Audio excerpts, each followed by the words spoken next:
ne bannayuganda essente lwaki zitwemazaamu nnyo. Juliana Kanyomozi, catalogue, integrity, the trust, the respect bannayuganda gye bakuyinamu ogitadde mu ttaka ogivulunza engeri eyo. Juliana Kanyomozi, for all the times tonategeera how bad, how hectic is that regime of Museveni and Muhoozi as well, his son, how bad they are to our country. I'm very disappointed in Nyamazima Katonda mukulu. Juliana Kanyomozi, omusajja gwoli mu celebrating a birthday ayina batata b'abantu be yasiba n'ateeka makomera n'abakuba ebifaananyi by'obwereere when they are naked n'abiteeka ku social media ne yeepanka nti abasajja nga ba Eddie Mutwe babakwata ne babasiba buloka ku busajja bwabwe era n'agamba nti abatadde mu basement abasomesa Lunyankole naye nga Banyankole. Juliana Kanyomozi yeggu omuntu yatimbirako maama Mbiire ne His Excellency Robert Kyagulanyi Ssentamu. Kati naawe weetaaga nze omuvubuka okujja okusomesa ebikyamu Museveni byakoze mu nsi yaffe kubanga okulanga atayagaliza bannayuganda kubeerawo. Nawe kati weetaaga nze okujja okusomesa ekiteeka kibali mu kuleeta ekya sovereignty bill nti nze kigenda kunfula okubeera nga siri munnayuganda olw'okuba siri mu Uganda zino essaawa. Juliana Kanyomozi weefungudde nnyo. Kyova Robert Kyagulanyi bannange His Excellency olyokanga n'ojja bannange twalitegedde tutya enkwezenge nga zino. Kati ono Juliana bwe bantu bademu ku bantu abayinza okuwa mission nti genda Robert Kyagulanyi Ssentamu obutwa najja n'abumu. Kyova olaba Katonda akoze omulimu gw'amaanyi nnyo ku Robert Kyagulanyi Ssentamu okumugyako abalabe nga bano. Era bano abantu bemu be bakozesa okutta baganda baffe okubawa obutwa okubalyamu enkwe.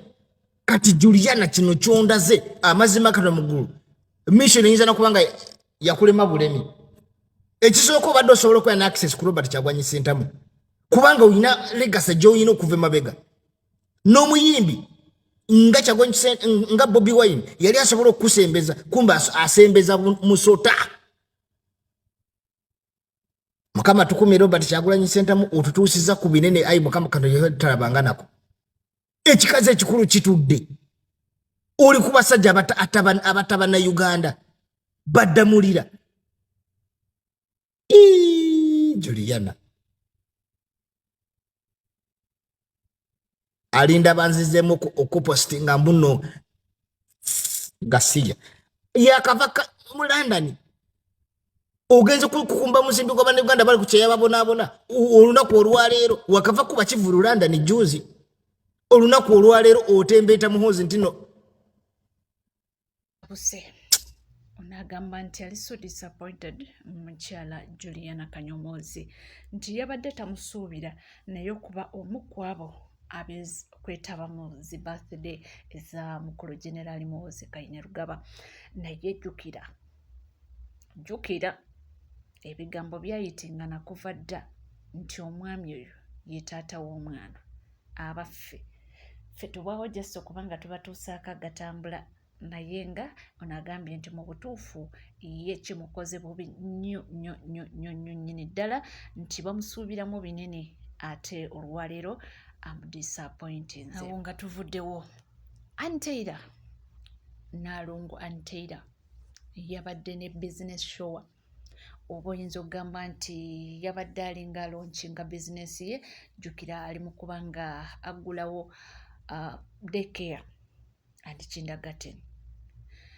Ku mukolo guno ogwatambudde obulungi ennyo naye kigambibwa nti kwe yayatulidde n'agamba nti ye ne SB4 baayawukana dda era tebakyali wamu.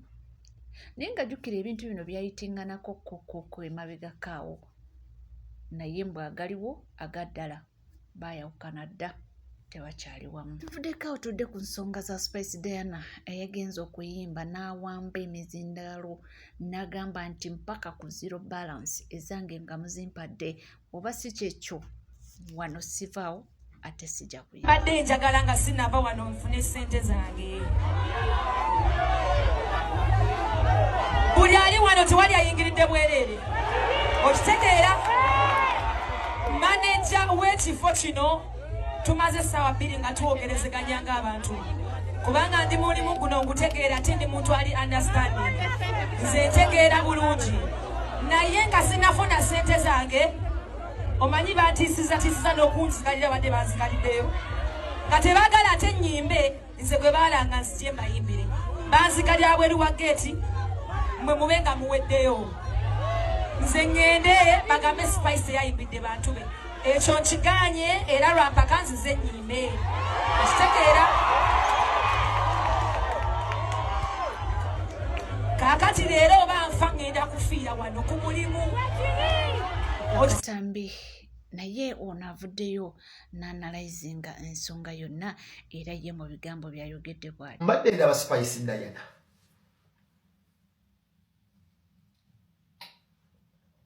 yagenze okuyimba ne batamudipana ne batamuwa ssente n'awamba ebyuma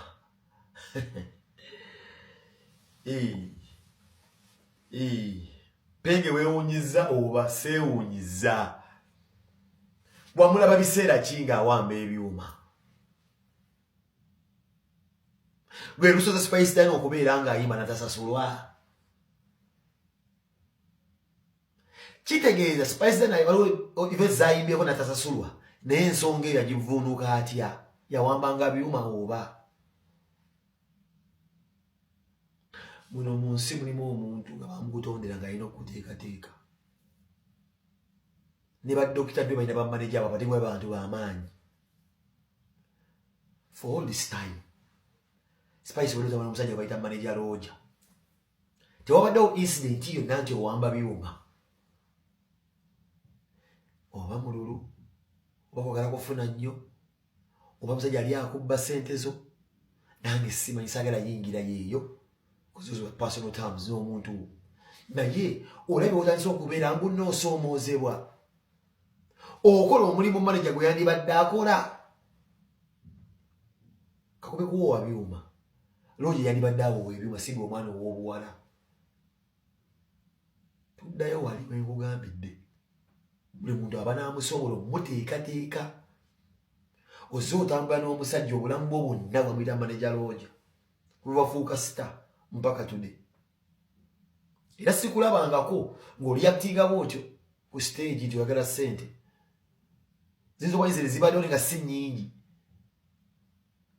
so sometimes erowoozaamu ng'ogwoba omuntu akuteekateeka oyinza okwesanga yakusobola ate mu abayimbi abamu mufuna bamanager mumanager alinga muganda wo ng'akumanyi in and out amanyi obusobozi bwo n'obunafu bwo kati nalabye omwana ow'obuwala okwetika ebyuma negamba tulina ennyimba ne ba Davido tulina ennyimba ne ba Harmonize olina kolabo nnyingi oli muntu w'amaanyi muyimbi w'amaanyi Spice respect ne gwe okulaba ate ng'owamba ebyuma brand egenda waggulu oba ekka wansi olina ennyimba ne za Harmonize Diamond Platinum bakumanyi otamba ne bakanyama naye owamba ebyuma industry wano mbagambira byonna nze nategeera bigenda kujja bwebwe ne bamugaana okuddamu okuyimba abaana b'obuwala musubire n'okwetika generator kasita Bobi Wine bamugaana bati okuddamu okuyimba industry erina okiwuka bingi bikyajja kikyali kituuza bingi bikyajja mukyabiraba are you asking yourself why is this abafana ayoma ne Kenzo nga balimu kwewumula bwewemuzi nti waliwo namuntu ayinza bagamba aba elder jangu twogere mu muvubuka kyekigaanyi why King Saha basiba banyivu ne industry yatuuka nekyalina muntu ayinza kugamba munne ndi nogankula buli kula buuti so Spice kibinyo tebakusasudde ssente naye ate ekyo ne mu speech yo njiwulidde ogambye nti ozogeraganya n'omusajja yakuwa ekibulu emirimu egimu giwaabayina ogikola there's something called management manager aba manager kati uvala bamwejjako oba mwakyawane Roja kati ate wano anyway Spice wankyuka sagala kwogera bingi ate nga mukwano gwange nenze nkugambye awo keberawo oba ogenda mu swangizi kyazzaako managing genda mu swangizi nefuna omuntu asobola okukwasaganya Spice tolina kweteeka oli muyimbi w'amaanyi tolina kubeera nga okwata ebyuma mbu obiwowa Lucifer and I crowd. Don't touch the dial. Oh. Awo nga tuvuddewo abantu beeyongedde okuba nga bakuba tochi mu mikolo egibaddewo nnaku luwaleero ez'omukulu amuwoze Kainerugaba. Buli omu alina endowooza ye era buli omu alina opiniyoni ye. Katuulire ono agamba ki? Mugamba mutya guys, kansuubire muli bulungi nange ndi fine. Bingi ebigenda mu maaso wano, bingi byengenda okwogerako. Vidiyo eyinza okutabuka nebanga ekivuguto. Ne mugitwale nti katogo k'Abanyarwanda kalimu buli kimu. Bingi byendabye ebinsesezza leero. Mubaddemu kana akavidiyo akabadde kanziseemu omuntu ko musooke mukawulire nga tetunnaga. Tono ya protecting again abadde ki? Omusuuda guli kuuma. Ebbeeyi y'amafuta yakulwazizza. Ekyana kiri papaala bupapaali. Ng'olabye. Ekikuba kisaaduuka. Katonda wange. Tuliwumize. Ako ko kabadde kanziseemu omuntu nga sinnakavaako wennyini. Waliwo kino ekiteeka waliwo emisolo emipya egifulumye kigenda tandika kukola ndowooza mu mwezi gwa mukaago bagwa musanvu. Egyo emisolo emipya gyonna gye mwawulirako. Kati waliwo kino ekiteeka ekibaddemu nze ekinvunaana nze okuvaayo ne njogera ku bigenda mu maaso mu ggwanga nga ndi muna Uganda nga nafuluma eggwanga mu njasibwa emyaka 2 oba sekyo mpenga si ya biliyoni 2. Kati olw'okuba nze sirina ssente za kusasula biliyoni 2 nasalawo buli lunaku ngyewunyisirize era gwe buli lwondaba mu kamera mba ndi ku musango gwa myaka 2 buli lwenvaayo. Oba giriwera myaka emeka nze simanyi. Be bamanyi gyonna gye balyagala okunsiba bansibe. Okitegeera oba ndifiira mu kkomera lyabwe ayizulu. Kati mu ekyo ekiteeka kyennyini mubaddemu okusasula ssente. Gwe essente ziva mu diaspora okugenda e Uganda babadde bagenda bazitaddeko omusolo. Era kye kibadde kisinga okuleekaanya abaana abasinga waneeno. Kati baalaze nti eryetteeka ogwo omusolo gwadegenda okugiwa ku ssente ezo bagugyeewo. Naye baguzizaawa. Baguzizza e Uganda ku ground. Gye zigenda okukolera gye baguzizza. Nti agenda ozisindika mu diaspora tebagenda kujjako omusolo. Naye oli agenda ozirisiivinga ne byagenda ozikozesa bagenda biteekako omusolo. Kati for example nti wewe wagwa abadde agenda ozisindika bagenda kukyajinga 10%. Oli agenda ozirisiivinga bagenda mukyajinga 40%. Emiyaayo giri ku diaspora giri mu kukyachanja. Giri kukyachanja bana byatu byabi. Omusolo bagugyewo. Kati sente bagenda okusasula. Eri gye bazitutte gye bagenda okusasulira. Ate yo bakubisaamu emirundi enaku z'obadde ogenda osasulira mu diaspora. Emitwe gino. Ekyo nakyo kiri awo. Emiyaayo giri eno gikyakyanca nze nagiwulidde dda nga gikyakyanca. Naye musaaga mujja kukiwulira. Buli wamu omusajja agenda kubatayizaawo paka nga tumujje mu buyinza. Kiki ekirala ekinsasuse? Kiki ekirala leero kyendabye? Ndabye bano aba birthday run. Bano abasajja beekaza. Bano abasajja beeka oba balwana kukakasa ki oba balwana kola byafaayo byabwe nze simanyi. Bwe biba byafaayo byammwe tuleme bagereza ku badikiteeta balala bagenda mu nsi endala bannange mukikoze. Abavaako badikiteeta bonna abavaako n'abalijja kirabika kati mubalimu 10-0. Bannaye mwekaza nze sibalabanga. Sijja kukiremerako kuba tekirina makulu. Eyo tuveeyo. Kati ndabye bano ababaka ba palamenti. Ndabye ababaka ba palamenti nga kimama asasini kiri mu kubayuzaayuza. Kyonna kibavuluze kibafudde obuugi. Okitegeera ebyo kigenda bibakola. Kigenda bibakola paka ebbanga we linaatuuka ne mukola kye tulina okukola. Ne tukwatira wamu ne tukola kye tulina okukola. Ne muvamu ebintu by'ekisirusiru ebyokuddayo buli kaseera ne muwoza muri mpale. Nga tewali na kye mukolayo kiri awo. Kijja kubavuma, kijja kukola buli kimu, kibavuluge mufuuke kasasiro. Kigaanira okubeetondera. Mukigambye kyetonde tekiganye. Tekyetondedde gwe kitavuluze. Naye kyo ne wokivumira mitala w'amayanja kikuleeta mu palamenti ne kikuvunnamya ne kikwetonza. Okitegeera? Kiki abaana ku social media wano batandika bavuluga. Boza abaana bamanyira. Abaana ne batuva, abaana ne bakulembeza bitiibwa. Abaana biki. Ekyo kyo nga temukigambako nga kibavuma enkya n'eggulu. Ekyo nga kibaweebuula wano enkya n'eggulu juzi kyasozasaza omusajja mbu gwe ofuuye, otufuide, gwe nansana. Mugwe otunyampidde wano gwe nansana. Ne kibaswaza mwenna. Ne musigala muvunama buvuname. Buli mukisanga kyonna ne mutiitira. Kyonna mukisanga ne mwagala okufukamira mu kiwe ne buhaaga. Naye nga kisiba kibavuma wano enkya n'eggulu. Ebbanga lye tunaamala nga tetuggyeko eno gavumenti. Ekyo ekikazi n'okiraba kivudde ku bwa sipiika nga muzeeyo mu kipalamenti. Ne gwe banazzaako ajja kubavuluga ng'ekyo. Ne gwe banazzaako agenda kubavuluga ng'ekyo. Abavumevume mwe n'abambaza ebitiibwa. Mutuvumene ne mutugamba abaana tetubaba bitibwa, abaana bavuma abakulu, simanyi biki tetuli baana naffe tuli bantu bakulu ngamu. Ate mwava muffe, akafolwa kuba kaali kamu ne tusalawo nti munange omwagende kuba tetusobola kajja muffenna.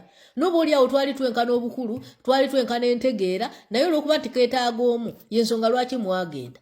Neffe oluboogerako ne muwoza abaana tebalina mpisa, abaana tebalina mpisa, abaana tebalina bitiibwa, ekyo nga kyo temunnakitabukira, ekibavuluga enkya n'eggulo waneeno. Famire zammwe zonna kizibalengezaamu kati obwana bubeereyo nga buwulira tata bamutwala. Ekyo kijja kubavuma.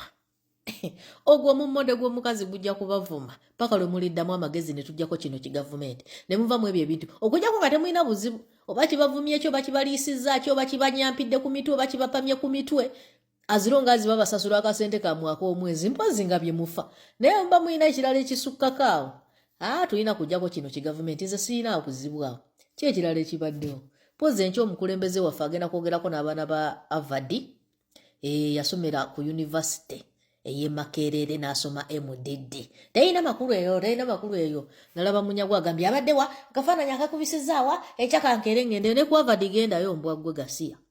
Ne kwava digendayo weekubisa ebifaananyi oyogereko n'abaana baayo mbwaggwe.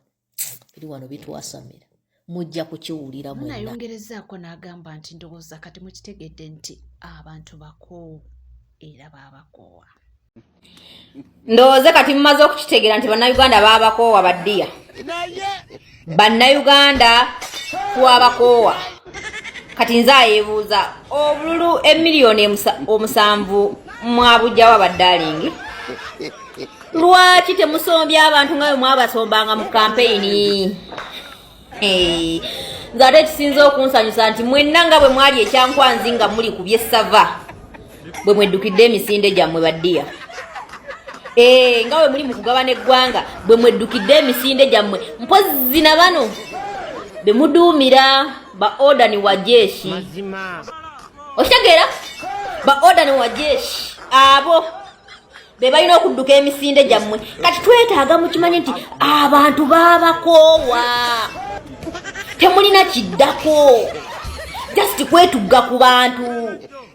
Okitegeera kati ekyo ne kirekawa gwe munnayuganda bw'olaba omuntu akulira parliament n'olaba omuntu akulira like police officer naye ng'adduka emisinde dda individual gy'omuntu sekinnoomu gwe ne kikulekawa gwe munnansi ne kikulekawa ng'adduka emisinde gy'omuntu sekinnoomu ayina pate ey'ebyobufuzi naye ng'ate omuntu oyo y'alina okusavinga boss the party zonna y'alina okusavinga eya red eya green eya blue n'eya yellow naye ng'ate akulaga ye wa yellow.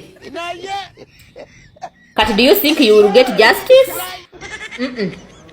Mwagala okunkakasa mbwera ebintu ebyo temubirabye bwera mukyagamba gavumenti jangu otuyambe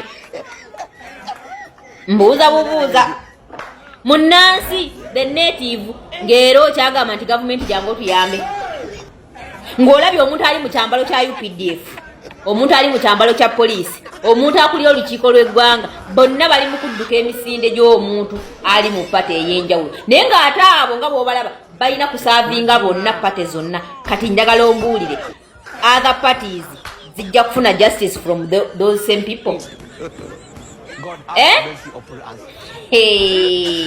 Naye nze munaye mukinkoledde nga bwe mwali ekyankwanzi nga mwejovaana omunyama era bwe mubadde emisinde gyammwe nga mugyeddukira. Okitegeera mutukoledde ddala bungi obutagambika. Nze mbadde mmanyi bayirayo mujja kusomba abantu mugende Katakwi, Nakapiripiiti, Malacca, Koboko musombeyeko ku bantu mubaleete bajjuze Kampala. Twagala mutuweemu chance tutegeke emisinde gya Kyagulanyi. Kituma Lusoche damulira. Let us set the challenge. Leka tusettinge challenge. Mba muba mwagala okumanya nti you are nothing temulina kyemuli. Just mutuweemu ka chance akabibibi tutegeke emisinde gya Kyagulanyi. Lwe mujja okumanya nti temulina kyemuli temugasa na kugasa ne mu ggwanga Uganda abantu tebamanya nti gyemuli no. Tetumanyi na kumanya nti gyemuli n'okubaayo tetubamanyi. lwe mujja okumanya nti temulina kye muli lwe mujja okumanya nti ne bannayuganda tebamanyi nti mubeera nayo buli oba okitegeera tutegekemu ku misinde gya Kyagulanyi liva alongo gino egyakabaka tutegekemu egya Kyagulanyi sentamu mulyoke mumanye nti bannayuganda tebamanyanga nako nti n'okubaayo gye muli just mutambulira mu kisiikirize kya Kyagulanyi mwaba takimanyi nti omulambo teguba na kisiikirize kati mutukuba emirambo gyamu egyafedde gye mwagala okusibako Uganda teribeera monarchy. It will remain a republic of Uganda. Amagezi kansuubire nti wekumidde ku Legit TV 256 teweerabira kubanga osubscribinga ringinga that notification bell sharinga likinga ebisigadde butereeva mawulire tujja kubanga tugakuweera tujja kubanga tugakutuusaako wona woli wona w'osinzidde sigala naffe tova